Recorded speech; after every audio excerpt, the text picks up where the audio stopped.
जय जगन्नाथ सांग मैंने आशा करुँच आपण मैंने समस्ते भलरे थे। मु राकेश आपण मानक स्वागत करुच्ची degree education Odisha YouTube channel को। तेज आजिकार आम टॉपिक रही +3 history honours first semester core course 2 रो तृतीय यूनिट जार कि नाम रही कांस्य युगीय सभ्यता। तेबे आजिकार ये क्लास टी यूनिट थिबा समस्त इम्पोर्टाट 2 मार्क क्वेश्चन गुड़िक आम भल भाव में आलोचना करवा। जदि आपको ये क्लास भल लगुए तेज निहाती भाव क्लास गोटे लाइक करेंगे और निश्चित भाव में चैनल टी सब्सक्राइब करेंगे। तेज प्रथम क्वेश्चन देखा कौन देती नूतन प्रस्तर जुगरे केउं धातुर सर्वप्रथम व्यवहार करा जायथिला एवं एही जुगकु अन्य केउं अन्य केउं नाम रे अभिहित करा जायछि। तेभार सठिक उत्तर कौन रही ना नूतन प्रस्तर जुगरे मानव द्वारा व्यवहार कराइथिया प्रथम धातु कौन थिला ना तंबा।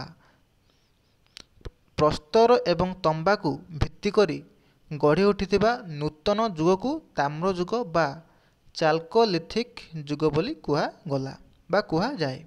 एहाकु कांस्य जुग मध्य बा कंस जुग मध्य कुहा जाए, कारण एही काल रे कंसा धातु उद्भावन बा आविष्कार करा जायथिला।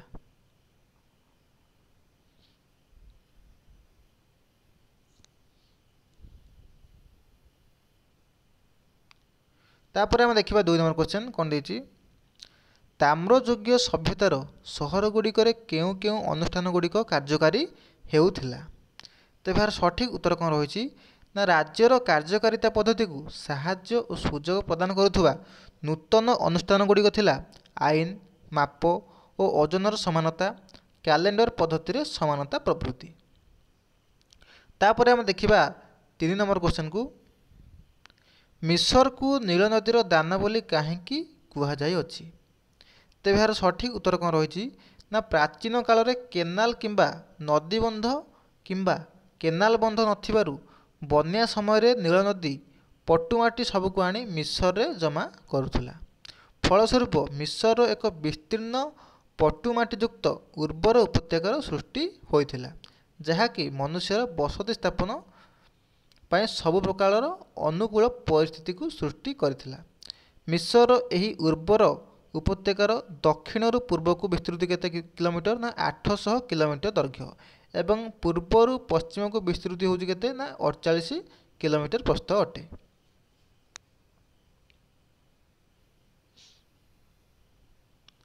तापर हम देखिबा 4 नंबर क्वेश्चन पुरातन मिसरीय सभ्यता को केतोटी भागरे विभक्त करा जायछि। तेबे यार सठिक उत्तर कौन रही ना मिसर को नील नदी साधारणतः 2 गोटी अंचल विभक्त करिछि। सेगुडी हूँ कौन कौन ना यथा उपर मिसर एवं तल मिसर।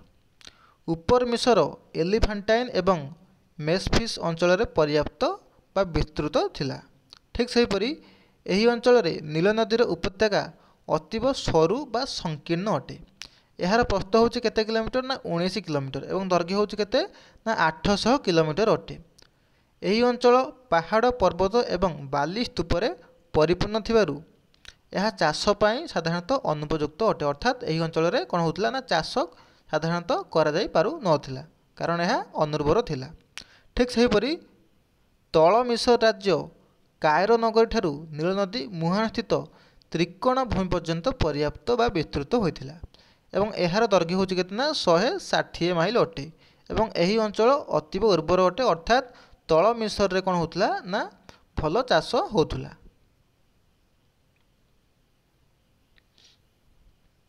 तापर हम देखिबा 5 नंबर क्वेश्चन कौन देछि मिसरीय सभ्यतार राजनैतिक जीवन किपर थिला। अर्थात मिसरीय सभ्यतार राजनैतिक जीवन किपर थिला ए संबंध में आमको प्रश्न पचारिछि। तेज यार सठिक उत्तर कौन रही ना मिसर रे राजनीति क्षेत्र में एक उन्नत धरणर पद्धति अवलंबन होइथिला बा आरंभ होइथिला। मिसर लोक माने प्राथमिक अवस्था एक सुदृढ़ राजनैतिक संगठन आरंभ करिपारिथिले। तापर हम देखिबा 6 नंबर क्वेश्चन मिसर राजा माने केउपरि भाव निज राज्य को परिचालना करुथुले। अर्थात मिसर राजा माने केउपरि भाव निज राज्य को शासन करुथुले से संबंध में आमको एठारे आलोचना करने तेज यार सठिक उत्तर कौन रही ना मिसरीय सम्राट माने केंद्रीय सरकार को अत्यंत शक्तिशाली करी गठन करथिले। साम्राज्य रे अनेक गुड़िए प्रदेश अथवा राज्य रे विभक्त होइथिला। प्रत्येक राज्य रे प्रशासक नियुक्ति होइथिले। प्रदेश गुड़ी को नाम कहउथला एवं प्रशासक मान कौन बोली कहउथला ना नोस किंबा सरु बोली कहउथला। नोस किंबा सारु बोली कहउथला। प्रदेश गुड़िक नगर एवं ग्राम रे विभक्त होइथिला। अर्थात प्रदेश गुड़िक केते गुड़ी नगर एवं ग्राम रे विभक्त होइथिला, जहाकू सरकारी अधिकारी एवं सम्भ्रांत माने साधारणतः भाव शासन करुथुले।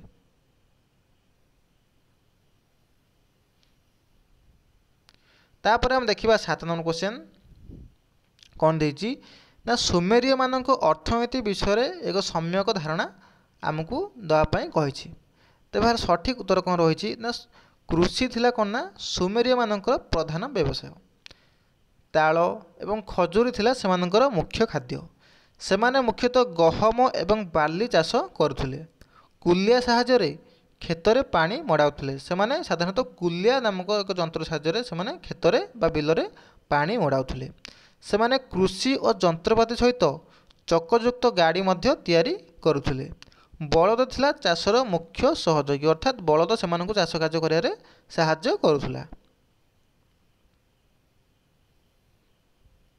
तापर हम देखिबा 8 नंबर क्वेश्चन कौन देछि ना सुमेरिय मानकर धर्म संबंध संक्षिप्त भाव में आमको आलोचना करने कही। अर्थात सुमेरिय मानकर धर्म किपर थिला, से केउ देवता बा देवी को पूजा करथुले से संबंध में आमको एक संक्षिप्त विवरणी प्रदान करने आमको कही। तेरे सठिक उत्तर कौन रही ना सुमेरिय मानकर दैनंदिन जीवन में धर्म एक मुख्य भूमिका ग्रहण करथिला। प्रत्येक नगर राज्यर मुख्य उपास्य देवतांक मंदिर सब प्रकार निर्माण अपेक्षा अधिक उच्च करा जाउथिला। मंदिर को साधारणतः सुमेरिय माने कौन कहते ना जिगुरात बोली कहते। अर्थात सुमेरिय माने सेमानकर मंदिर को जिगुरात बोली कहते। सेमानक मुख्य देवादेवी थिले को माने ना एनलिल, पृथ्वी और पवन देवता। मंदिर गुड़िक साधारणतः भाव में नाली इटार निर्मित होता बेले बाहर पटरे धला रंग एवं भितर पटरे बैगणी रंगर पलस्तरा करा जाई अछि।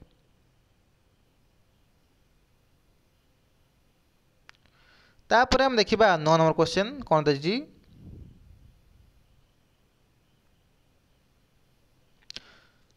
बाबिलोनीय सभ्यता हामुराबींकर आईन संहिता विषय आमको एक सम्यक धारणा देवाई कही। तेबार सठिक उत्तर कौन रही ना हामिराबी विश्व आईन संहिता प्रणयन करियारे से प्रथम सम्राट। अर्थात हामिराबी होचंती विश्व प्रथम जे कि प्रथम एक आईन संहिता प्रणयन करथिले। तांको प्रणीत आईन संहिता थिला 285टी आईनर संकलन।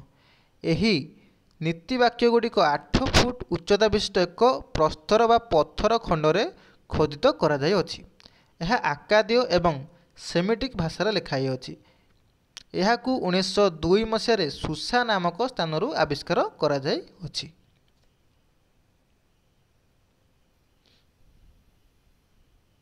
तापर हम देखिबा 10 नंबर क्वेश्चन कौन देछि आश्चर्य मानकर सामाजिक जीवन विषय आमको एक सम्यक धारणा देवाई कही। तेबार सठिक उत्तर कौन रही ना आश्चर्य समाज व्यवस्था 2 वर्ग विशिष्ट थिला। प्रथम वर्ग रे रही स्वाधीन नागरिक एवं दास। द्वितीय वर्ग को 3 गोटी श्रेणी रे विभक्त कराइथिला, यथा कौन कौन से गुड़िक ना मार्बानृति, उन्मने एवं श्रमिक गोष्ठी। मार्बानृति एवं उन्मने मानक मध्य रही कि कौ माने ना यथाक्रमे उच्च एवं मध्यम वर्गर लोक माने। ठीक सेहीपरि नारी मानक मध्य सम्मान दिया जाउथिले। मध्य निम्न एवं मध्यम वर्गर नारी माने दुख जंत्रणा मध्य बंचुथिले। युद्धबंदी मानक दास रूप में रखा जाउथिला।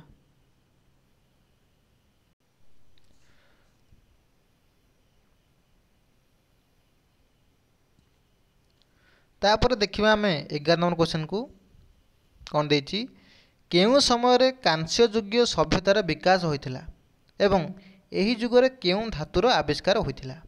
तेबार सठिक उत्तर कौन रही ना ख्रीष्टपूर्व 3000 रु ख्रीष्टपूर्व 1500 मध्य ब्रोंज बा कांस्य युग सभ्यतार विकास होइथिला। एही जुगर प्रथम धातु भाव में कंसार आविष्कार होइथिला। तबे कंसाटा आमर को धातुर मिश्रण सम्मिश्रण सृष्टि होउछि ना टीण एवं पित्तलर मिश्रण रे कंसार आविष्कार होइछि। मनीष इतिहास रे एक नुआ अध्याय सृष्टि होई परिथिला।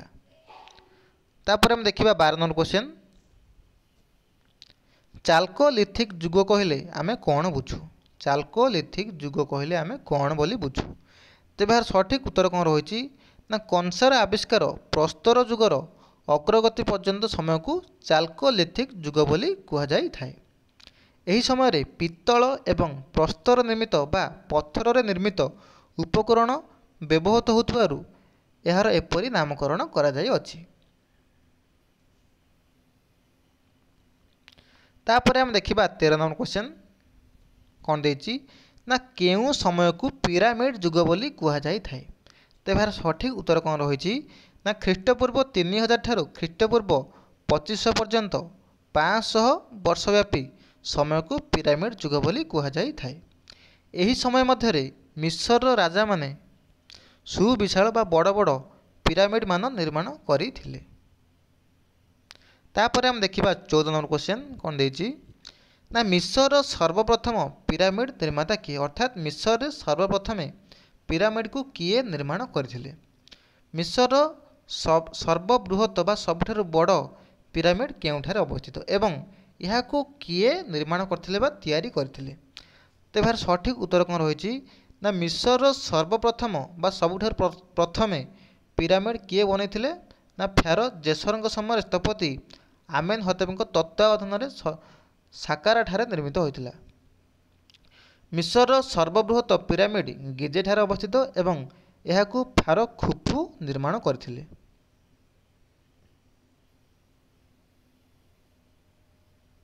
तापर देखिबा हम 15 नंबर क्वेश्चन। केउठारे प्राचीन मिसरीय लेखागुड़िक उत्कीर्ण होइथिला एवं मिसरीय प्राचीन लिपिर पाठोद्धार किए एवं केबे करथिले? तेबे यार सठिक उत्तर कौन रही ना पिरामिड मंदिर मोहर एवं प्रस्तर खंडरे प्राचीन मिसरीय लेखा उत्कीर्ण होई परिथिला बा होइथिला। तेबे 1799 ख्रीष्टाब्द रे नील नदीर मुहाणरू मिलथिबा रोसेट पत्थर उपरे खोदित लिपि 1882 ख्रीष्टाब्द रे फ्रांसिस कैम्पलियन मिसरीय लिपिर पाठोद्धार कलापर एही सभ्यता संपर्क में आमको सूचना मिली अछि।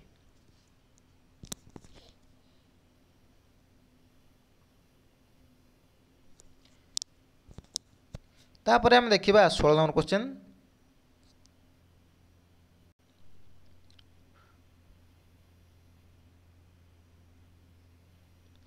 स्पिंकस कौन यह केउठारे देखा जाए? स्पिंकस कौन एवं यह केउठारे देखा जाए? तेबार सठिक उत्तर कौन रही ना फ्यारो खाफ्रेଙ୍କ द्वारा निर्मित पृथ्वीर बृहत्तम मूर्ति रूपे प्रसिद्धि लाभ करथिला। स्पिंकस मूर्ति मिसरीय मानकर भास्कर्यर एक ज्वलंत उदाहरण स्वरूप थिला। एही प्रस्तर निर्मित बृहत् स्पिंकस मूर्तिर मस्तक थिला मनीषर मस्तक एवं तार शरीर थिला सिंहर शरीर सदृश। तबे गिजे ठारे निर्मित बृहत् पिरामिडर द्वार देश रे एही मूर्तिटी अवस्थित अछि। तापर हम देखिबा 17 नंबर क्वेश्चन। मेसोपोटामिया शब्दर अर्थ कौन? मेसोपोटामिया शब्दर अर्थ कौन? तेबे यार सठिक उत्तर कौन रही ना मेसोपोटामिया शब्दर अर्थ होउछि कौन ना दुईटी नदीर मध्यवर्ती अंचल को आमे कौन बोली कहिथाउ ना मेसोपोटामिया बोली कहिथाउ। पश्चिम एशियार टाइग्रिस और यूफ्रेटिस नदी द्वयर मध्यवर्ती अंचल रे एही मेसोपोटामिया सभ्यता आमर कौन होइथिला ना गढ़ी उठिथिला बा सृष्टि होइथिला। तापर हम देखिबा 18 नंबर क्वेश्चन। जिगुरातर अर्थ कौन एवं सर्वबृहत जिगुरात केउठारे अवस्थित? तेबे यार सठिक उत्तर कौन रही ना सुमेरिय मानकर मंदिर को कौन बोली कुहाउथला ना जिगुरात बोली कुहाଯାଇ थाए एवं यार अर्थ होउछि कौन ना स्वर्गर पर्वत। तेबे जिगुरातर अर्थ होउछि कौन ना स्वर्गर पर्वत। उर ठारे अवस्थित एनलिल उद्देश्य निर्मित जिगुरात थिला सर्वबृहत बा सबुठारु बड़ जिगुरात। तापर हम देखिबा 19 नंबर क्वेश्चन। କେଉଁମାନଙ୍କ ଦ୍ୱାରା ଚକର ଉଦ୍ଭାବନ ହୋଇଥିଲା? ତେବେ ଏହାର ସଠିକ୍ ଉତ୍ତର କ'ଣ ରହିଛି ନା ସୁମେରୀୟ ମାନେ ପ୍ରାଚୀନ ବିଶ୍ୱରେ ପ୍ରଥମ ଥର ପାଇଁ ଉଦ୍ଭାବନ କରିଥିଲେ କ'ଣ ନା କୁମ୍ଭାର ଚକ। ସେମାନେ ଚକକୁ ଯୋଡ଼ି ଯାନ ତିଆରି କରିବାର ଧାରଣା ମଧ୍ୟ ଏଥିରୁ ଲାଭ କରିଥିଲେ।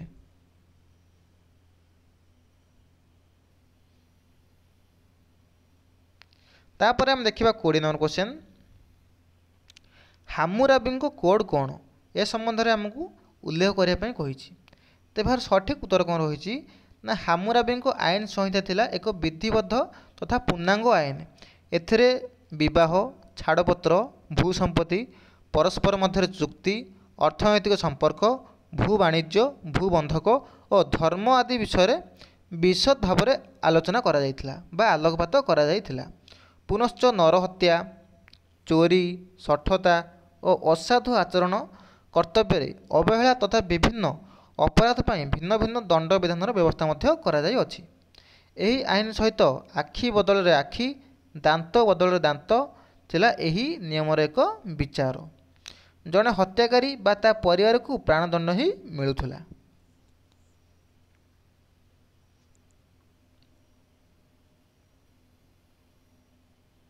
ତାପରେ ଆମେ ଦେଖିବା 21 ନମ୍ବର क्वेश्चन, କ'ଣ ଦେଇଛି ନା ମାଣ୍ଡାରିନ୍ କହିଲେ ଆମେ କ'ଣ ବୁଝୁ?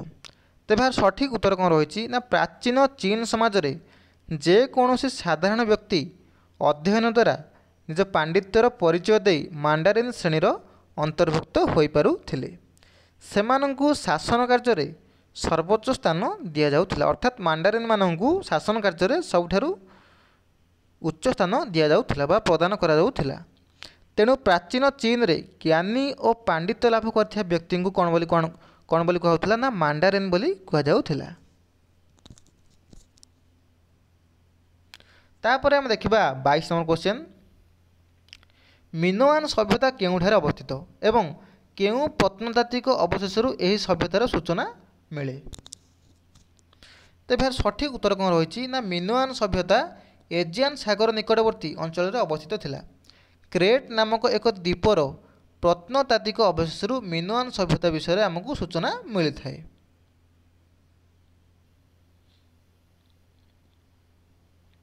ତାପରେ ଦେଖିବା 23 ନମ୍ବର क्वेश्चन ବା ଆଜିକାର ଶେଷ क्वेश्चन, ମିନୋଆନ୍ ସଭ୍ୟତାରେ ନାରୀମାନଙ୍କର ଭୂମିକା କିପରି ଥିଲା ବା କ'ଣ ଥିଲା?